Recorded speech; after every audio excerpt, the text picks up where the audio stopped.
The lecture hall was filled with quiet murmurs as students scribbled notes and flipped through pages. At the front of the room stood Mr. Harrison, a well-known elite tutor who prided himself on solving the most difficult math problems with ease. He had a reputation for being sharp but also for belittling those who could not keep up with his standards. That day he scanned the room with a calculating look, and his eyes fell on a woman sitting quietly in the back. She was shy and kept her head down, her notebook neat but nearly untouched. Her name was Emily, and she rarely spoke unless directly called upon. Mr. Harrison smirked, as if he had found his target for the day. He chalked a complicated equation across the board, the numbers and symbols sprawling in long lines. The students leaned forward, whispering among themselves, already intimidated by the sheer size of it. He turned suddenly and pointed to Emily. "You there," he said sharply, "come up and solve this for us." The room fell silent and several students exchanged nervous glances. Emily froze for a moment, her fingers tightening on her pencil. She hesitated, then slowly stood and walked toward the board. Her steps were quiet but steady, and though her face looked calm, her eyes carried a sharp focus. Mr. Harrison crossed his arms, clearly expecting her to fail. The students watched in anticipation, some whispering that she would not last a minute. But Emily picked up the chalk and studied the problem for only a few seconds. Her hand began to move across the board swiftly and with purpose. The room grew silent as the complicated symbols fell into place with graceful precision. Line by line, she transformed the daunting mess into a clear and elegant solution. In less than a minute, she had written the final answer, circled it, and stepped back. The class erupted in gasps, and several students leaned forward to check if it was truly correct. Mr. Harrison blinked, his confident smirk fading as he quickly scanned the work. Not a single error. The shy woman had solved the problem flawlessly, faster than even he would have managed. Emily turned quietly, set the chalk back in its holder, and looked at him without a word. The silence in the room was heavy, filled with shock and awe. Mr. Harrison opened his mouth as if to speak, but no sound came out. The students watched closely, waiting to see what would happen next. Emily stood calmly, her hands resting at her sides, as the chalk dust slowly settled from the board. The students were still murmuring their disbelief, whispering about how easily she had solved the problem. Mr. Harrison cleared his throat and tried to regain his usual stern tone, but his voice wavered ever so slightly. "Very well," he said finally, though his eyes betrayed his surprise. Perhaps that was only luck. Emily met his gaze with quiet confidence, but said nothing. She returned to her seat as whispers followed her every step. The rest of the lecture carried on, but the energy in the room had shifted. Students who once barely noticed Emily now looked at her with respect and curiosity. Mr. Harrison tried to act as though nothing unusual had happened, yet he kept glancing toward her as if reconsidering everything he thought he knew. When the class ended, a few students approached Emily. "That was incredible," one of them said. "I have never seen anyone work that quickly." Emily gave a small smile and replied softly, "It is just practice, nothing more." But they knew it was more than practice. The clarity and speed she displayed came from a depth of understanding few could ever reach. Mr. Harrison lingered by his desk watching the exchange, his pride clearly unsettled. As the students filed out, Emily quietly packed her books.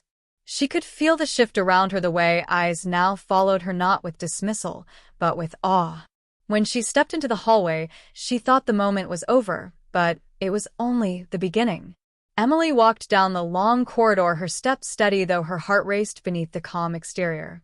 Whispers trailed behind her like shadows as classmates clustered together, still speaking her name. For someone who always blended into the background, she now stood out in ways she had never asked for. At the end of the hall, Mr. Harrison caught up with her.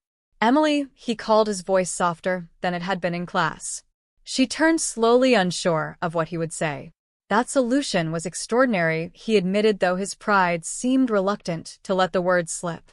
"Where did you learn to think like that?" Emily lowered her eyes briefly before answering, "I read, I practice, I just enjoy numbers." Mr. Harrison studied her for a long moment, as if he were seeing her for the first time. Most students fear math, he said. Finally, you seem to treat it like an old friend. Emily gave a faint smile. That is because it always makes sense even when people do not.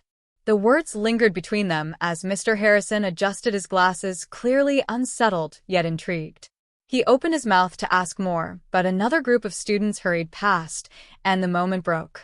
Emily excused herself with a polite nod and walked away, leaving the teacher with thoughts he could not quite settle.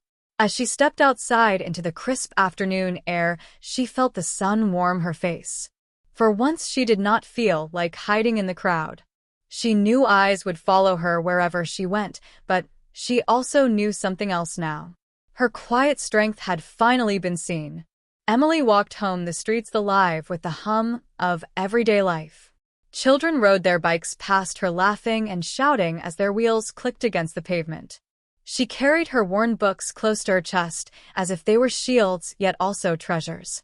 At home, the small living room smelled faintly of tea and old wood. Her brother sat at the table sketching lines on a notebook, his brow furrowed in concentration.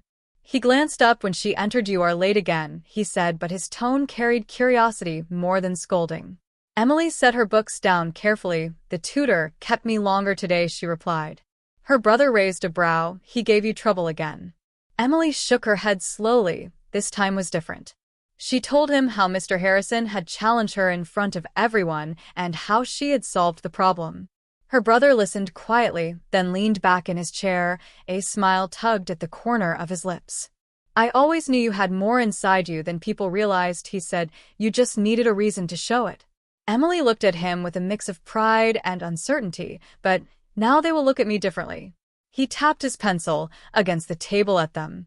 "Sometimes people need to see who you are before they can understand the quiet strength you carry."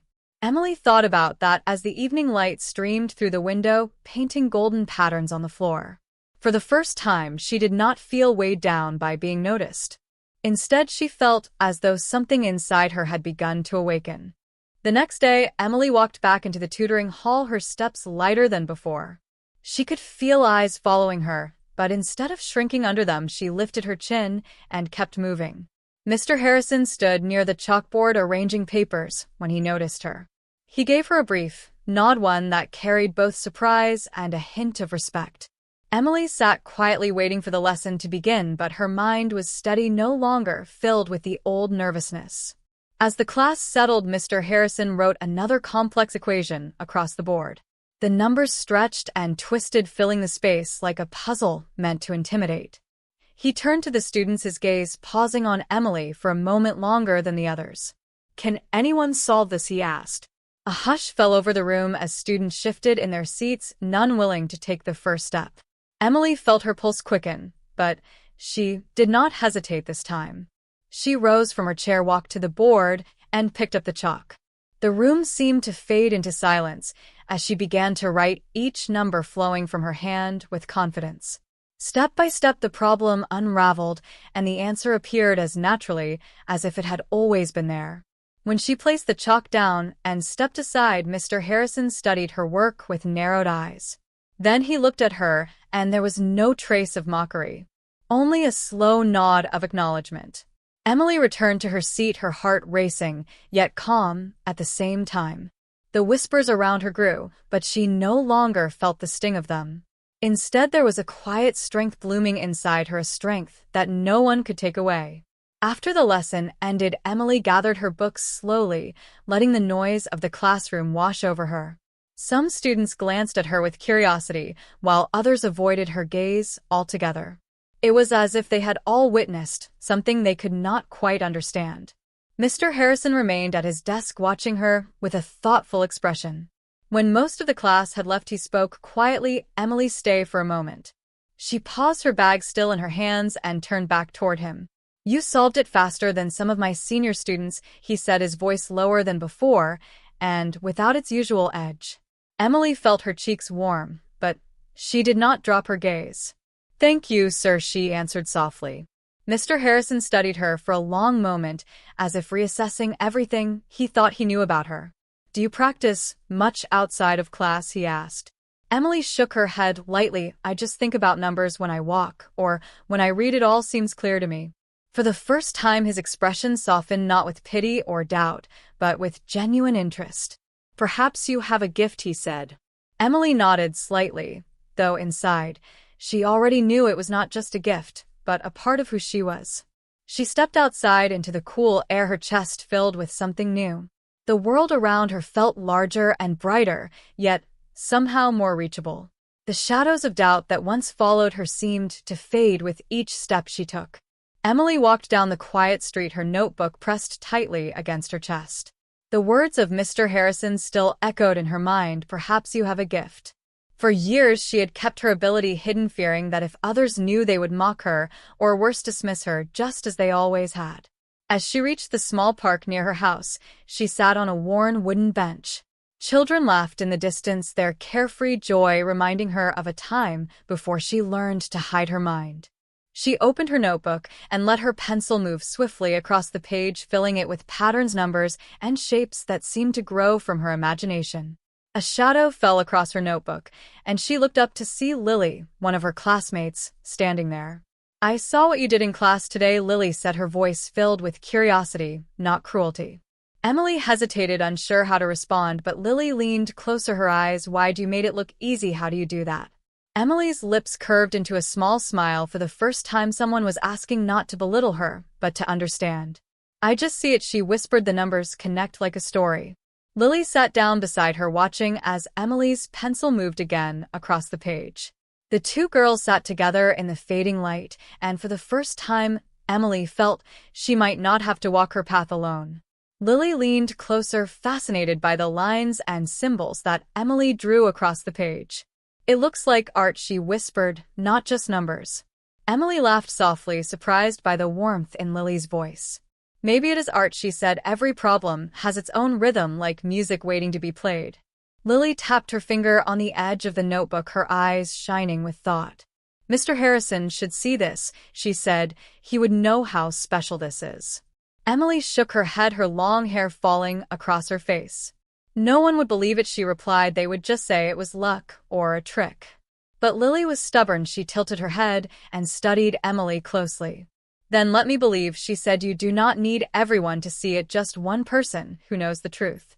Emily felt something shift inside her, a small spark of trust. She closed the notebook and held it tightly to her chest, but she did not feel the need to hide it anymore. The silence between them was comfortable, filled with possibility, as the sun dipped lower in the sky, painting everything with a golden glow. Emily looked out the window, her eyes following the fading light as it touched the rooftops and trees. She had always loved the quiet moments when the world seemed softer, almost like it was waiting for something.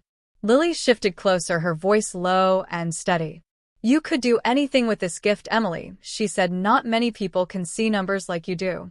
Emily let out a slow breath, her fingers running over the cover of the notebook. "I do not know if it is a gift or a burden," she admitted. "Sometimes it feels too big, like it does not belong to me." Lily reached over and gently moved the hair from Emily's face, her touch steady and kind. "It belongs to you," she said firmly, "and if it feels too big, then maybe it is because you were meant to do something even greater with it." For the first time, Emily did not argue. She simply let the words sink into her heart. The quiet grew deeper around them, but instead of feeling heavy, it felt alive, as though the world itself was leaning in to listen. Emily closed her notebook slowly and turned to Lily, her eyes shining with something new. It was not fear anymore, it was resolve. She finally understood that her gift was not meant to hide in the shadows or be carried like a secret weight. Lily gave her a small smile, as if she had been waiting for that moment all along. Emily stood tall, the doubts that had once tangled her thoughts falling away like leaves in the wind. She no longer felt small or shy. She felt steady, ready, and unshakable. The numbers that once overwhelmed her now seemed to form a path ahead, clear and unbroken. For the first time, Emily was not afraid to follow it. And as she took Lily's hand, she knew she would never walk that path alone.